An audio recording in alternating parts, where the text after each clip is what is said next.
আসসালামু আলাইকুম এভরিওয়ান, সবাই কেমন আছেন? আশা করছি সবাই আল্লাহর রহমতে অনেক ভালো আছেন। পূর্বের নেই নিউ আরেকটি রেসিপি নিয়ে আমি আপনাদের সামনে প্রেজেন্ট হলাম। আজ আমি আপনাদের সাথে শেয়ার করছি রুই মাছের ভুনা।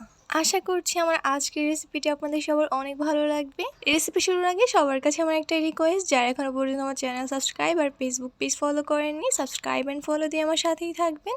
তো আর কথা না বাড়িয়ে আমি চলে যাচ্ছি মূল রেসিপিতে। তো রুই মাছের ভুনা তৈরির জন্য আমি ফার্স্টে একটা রুই মাছ নিয়ে নিয়েছি, আর মাছের উপর দিয়ে আর নিচ দিয়ে আমি এভাবে একটা নাইফের সাহায্যে ফেড়ে নিয়েছি, যাতে করে আমি যে মশলাগুলো অ্যাড করব এর ভেতর অবধি পৌঁছায়। আমি ফার্স্টে কিছু লবণ ছিটিয়ে নিলাম স্বাদ মতো, 1 টিস্পুন পরিমাণ দিয়ে দিলাম লাল মরিচের গুঁড়া, 1 টিস্পুন দিয়ে দিলাম হলুদ গুঁড়া। এখন এটাকে আমি ম্যারিনেট করে নিচ্ছি, আর এটাকে আমি রেস্টে রেখে দিচ্ছি আধা ঘন্টার জন্য, যাতে করে মশলাগুলো ভিতর অবধি পৌঁছে টেস্টের একটা ব্যালেন্স আসে। আর এই সাইডে আমি চুলায় একটা প্যান বসিয়ে দিয়েছি, আর তাতে কিছু পরিমাণ তেল দিয়ে তেলটাকে গরম করে নিচ্ছি। যখন তেলটা গরম হয়ে আসবে তখন এর মধ্যে ম্যারিনেট করা মাছটা দিয়ে দিচ্ছি। আমি মাছটাকে এপিট ওপিট করে ভেজে নিচ্ছি। আর মাছটাকে যখন উল্টে পাল্টে ভেজে নিব তখন খুব সাবধানতার সাথে এই কাজটা করতে হবে, না হলে কিন্তু ভেঙে যাওয়ার চান্স থাকবে। মাছটা ভালোভাবে ফ্রাই হয়ে গেলে আমি এটাকে চুলা থেকে তুলে নিয়েছি।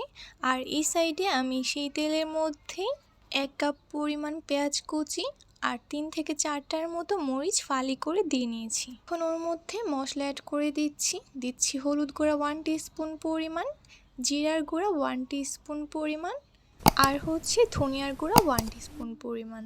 আমি এটাকে কিছুক্ষণ সময় নিয়ে ভালোভাবে নেড়ে নিচ্ছি। যখন মশলাটা এরকম ব্রাউন টাইপের হয়ে আসবে তখন এর মধ্যে আমি 2টা টমেটোকে স্লাইস করে কেটে দিয়ে দিচ্ছি। আর যারা টমেটো পছন্দ করেন তারা কিন্তু অবশ্যই জানেন যে কোনো কারিতেই কিন্তু টমেটো টেস্ট বাড়াতে অনেক বেশি হেল্প করে। এখন মাছটাকে আমি একটা প্যানের মধ্যে নিয়ে উপর দিয়ে মশলাগুলোকে দিয়ে দিচ্ছি। আমি সামান্য পরিমাণ পানি অ্যাড করে আবারও কিছুক্ষণ জাল করে নিচ্ছি। টমেটো যেহেতু আমার ভীষণ পছন্দের, তাই আমি আম্মুকে বললাম আরও একটা টমেটো অ্যাড করার জন্য। তো এই পর্যায়ে আমি এর মধ্যে দিয়ে দিচ্ছি উপর দিয়ে কিছু পরিমাণ ধনিয়া পাতা। আর ধনিয়া পাতা যে কারির টেস্ট বাড়াতে কত বেশি হেল্প করে আশা করছি কারো এটা অজানা নেই। কিছুক্ষণ জাল করে নিয়ে এটাকে আমি চুলা থেকে নামিয়ে নিয়েছি। আশা করছি আমার আজকের এই রুই মাছের ভুনা রেসিপিটা আপনাদের সবার অনেক ভালো লেগেছে। যদি একটুও ভালো লেগে থাকে বা উপকার এসে থাকে একটি লাইক দিতে ভুলবেন না। আর কমেন্ট সেকশনে কিন্তু অবশ্যই জানিয়ে দিবেন আমার আজকের রেসিপিটি কেমন লাগলো। আমার আজকের রেসিপিটি এ পর্যন্তই, আবারও দেখা হবে অন্য কোনো রেসিপিতে। সে পর্যন্ত সবাই অনেক অনেক ভালো থাকুন, সুস্থ থাকুন। আমার জন্য, আমার পরিবারের জন্য দোয়া করবেন।